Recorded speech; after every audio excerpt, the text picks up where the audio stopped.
Hey all, it's Uja again. I just got done writing my first two zines, and I feel like that's like the start to something that's really gonna take me somewhere. I don't know. I feel good about it. That's where it's gonna take me to a good place mentally, if nowhere else.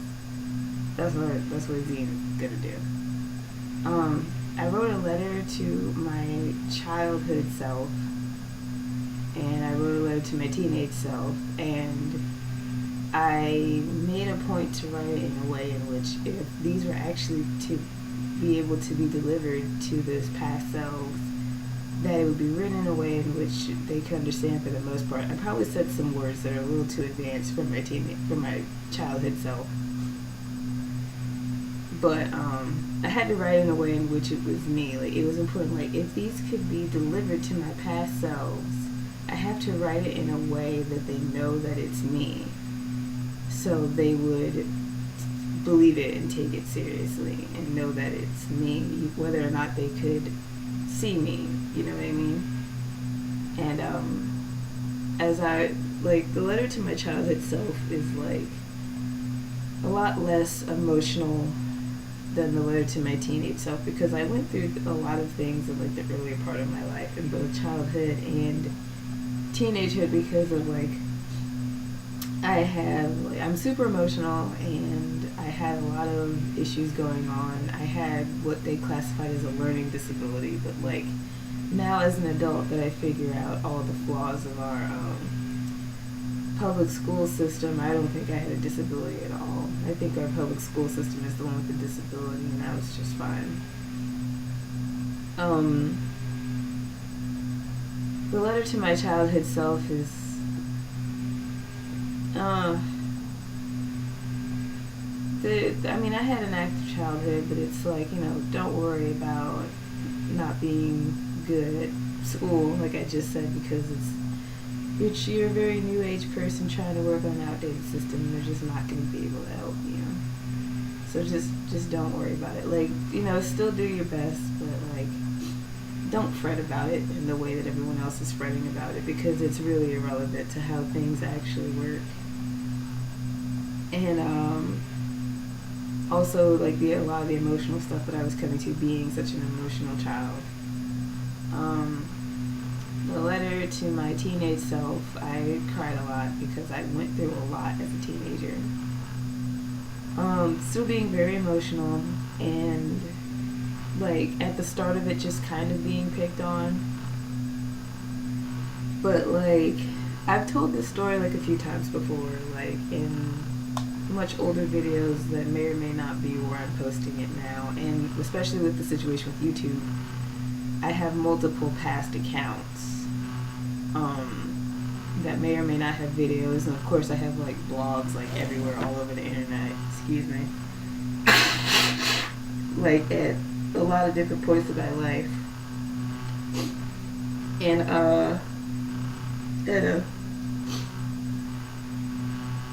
not necessarily something people want to see, but fuck it.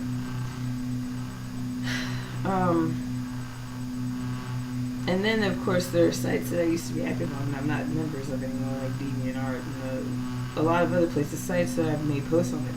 Those sites don't even exist anymore, like Storm Artist.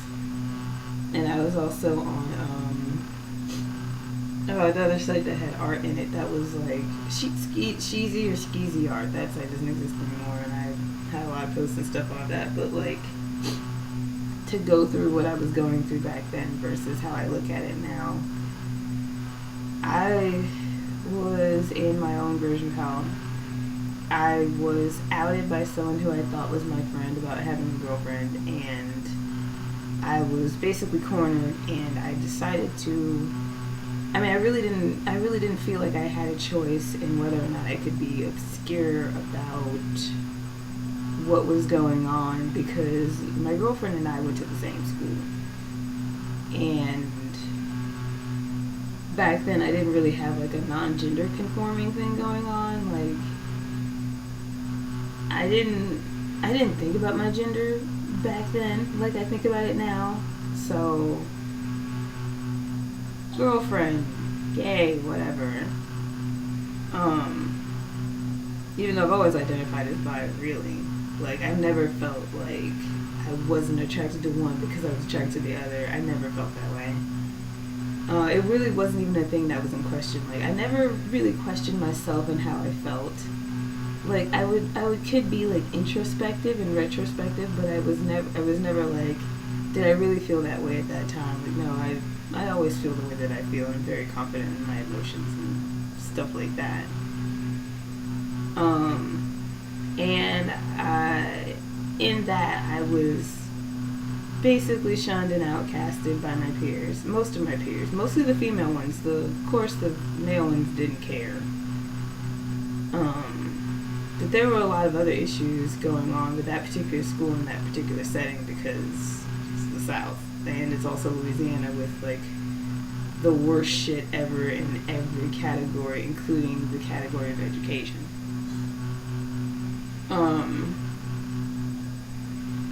And for me, at that time, at a very impressionable age, that was really bad for me to go through.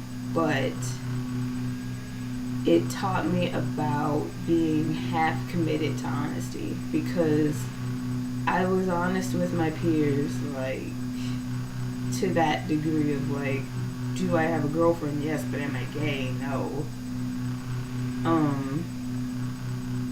And I didn't tell people that I was being bullied.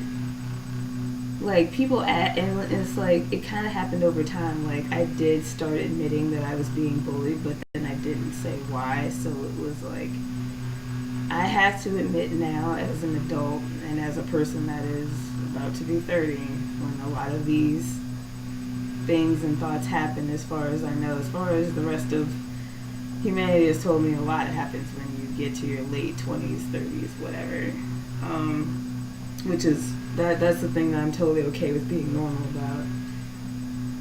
I have to admit now that if I had been more honest, a lot of those things either wouldn't have happened or would have been different. And as I've come along, I have heard about other children being bullied, and things progressed for them because they were more honest about what they were going through and why they were going through it. For who I was back then, I didn't feel like that was the right thing to do because I didn't trust the adults around me because of something that had already happened in a previous situation that was very unrelated to this, but the fact that it still happened to me at that point in my life made me very untrusting of the adults around me, including my family. And there were other things going on also with my family that made me not want to trust them. So it was just a clusterfuck of things. Like, I was way more willing to be honest with my peers than I was the adults, but that's what got me into a lot of the trouble that I went through, because if I had felt like it was pointless to do, which I did, it just didn't get done. And even when I started to be more honest about, like, the reason why things are going on is because I'm being bullied and I'm not safe at school, things still didn't get done. But that could have also been me, like, not pushing it as much as I should have, because I really did I didn't, at no point did I ever lack confidence in myself. I can say that for sure now. But I lacked confidence and trust in the people around me that said that they were supposed to be there to protect me and really fell short when I needed them to, and led me to distrust them. So that's a lot of what went on at that time. And I can probably look back at, like, I can probably catch a few of my old posts somewhere around the internet, and, like, maybe even a video or two I taught. I definitely know that my old coming out videos are probably still online, like coming out day videos. I know I'm super late for coming out day now, like that was in October or something, and I'm in December making this video, but there's no time limit on anything that has to do with a person. Like, you're never too old and it's never too late. Like, and it's especially never too late to be honest with yourself. And if anyone can learn from anyone else's mistakes. Please learn from mine. Or please learn from this one. If you're going through something, be honest about it. Even if you feel like it's not going to amount to anything, you gotta look back on these things and say that you at least tried, and let that be a part of what forms who you are today. Because if it really is pointless, then you will be one less person that makes it pointless for someone else, because you will know how serious it is. And the way that I have interpreted it now as an adult versus how I've interpreted it before I've gone through so many other things, just basically at this point, like even in my early 20s and before and after I got the proper mental health treatment that I got and met more queer people and have gone through life and have heard more stories of other people that have gone on, like even like children today, like they live much more fuller lives because they are honest. And whether or not they have a supportive family, they still have a lot more going on because they fully committed to that honesty, which I only kind of wish that I would have, because I wish that I would have to make it better for me back then. But for who I am now, I need to be who I am right now, because I understand the severity of like regardless of how honest a person is, if shit doesn't go right, it doesn't go right. I mean, I can say these things sitting in my position that I'm in now, in a safe and sound position around with very supportive people in my circles, and I've pushed all those toxic people out of my circles. Some people, they don't get off as easily as I did. I wasn't kicked out. And I know that there are plenty of LGBTQ youth that have been displaced and disowned. I mean, regardless of like their level of honesty behind whatever happened. Even if they haven't been kicked out, they've been abused physically, mentally, or emotionally.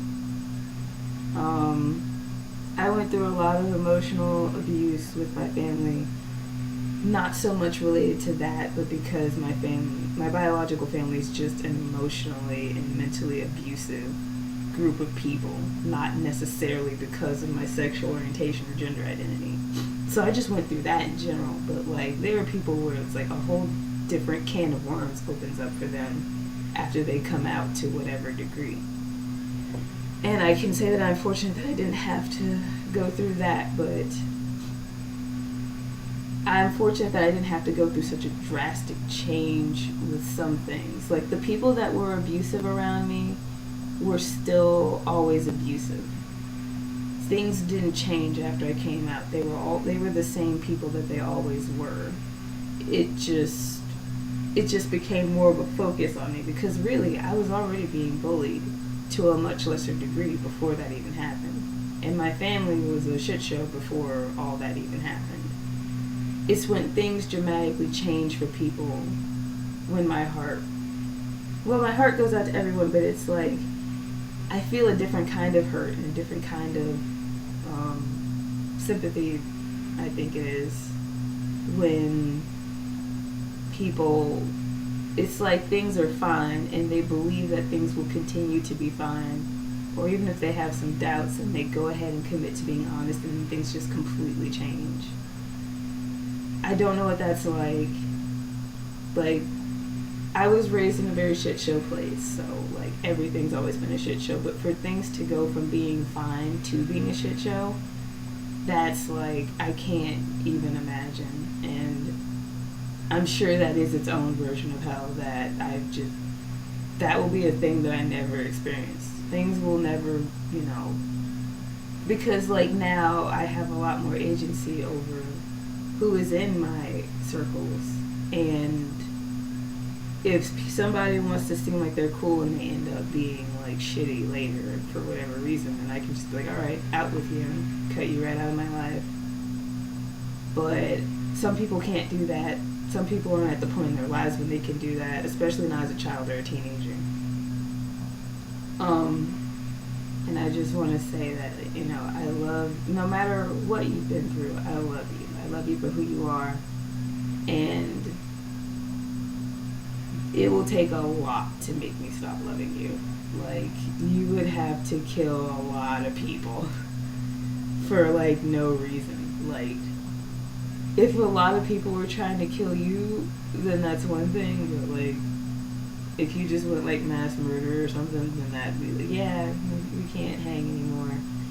But, like, it would take something like that to make me stop loving you. And even the people that, like, the people that I talked about earlier that ripped us off, like, I don't necessarily even hate them. Like, I hate what they did, but I don't know their reasons. And the one that we had to eject from the house, she's going through some shit. And I have gotten some snippets of some things that she's gone through as she's explained some of the relationship with some of her family. And she's going through some really serious stuff, and there's just nothing that we can do to help her. And it's really not our responsibility to have to put up with any behavior that makes us feel unsafe in our own house as adults. So that's what happened with that, but that doesn't mean that we don't care. I really hope that she gets the help that she needs so she can move on to a better life and have more productive and healthy relationships for herself. But it's not my responsibility to have to deal with that kind of behavior.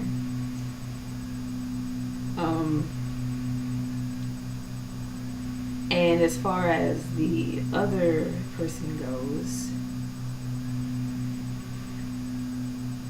manipulation doesn't really get a person much of anywhere when they're just trying to manipulate the wrong people. Like, I understand it, and sometimes it does work, but when you're in a certain position yourself and you're trying to prey on people that aren't that far from the position away from where you are and on a much lower level, it's not going to work. If you're going to manipulate someone, aim high.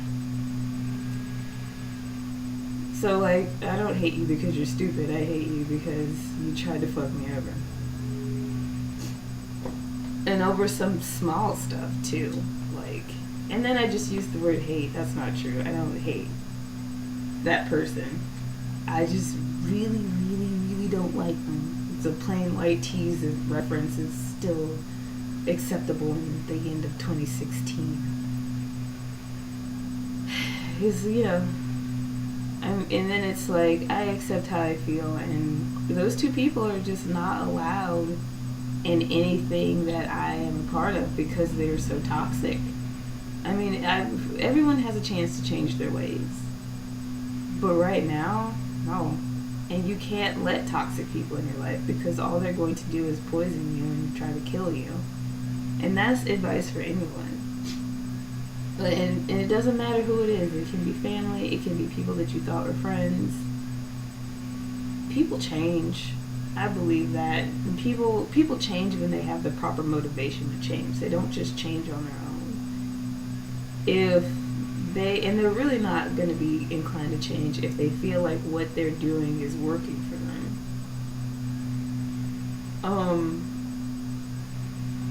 And I don't know what's going on with those two.